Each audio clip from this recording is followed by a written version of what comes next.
উযু করার তরিকা উযুতে নিয়াত করা সুন্নাত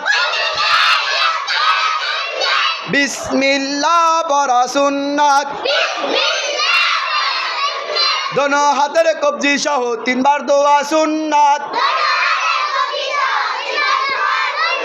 তিনবার মেসওয়াক করা সুন্নাত তিনবার কুলি করা সুন্নাত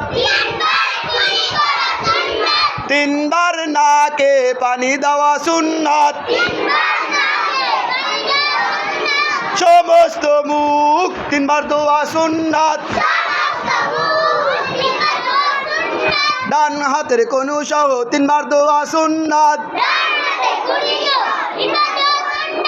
বাম হাতের কনু সহ তিনবার দোয়া সুন্নাত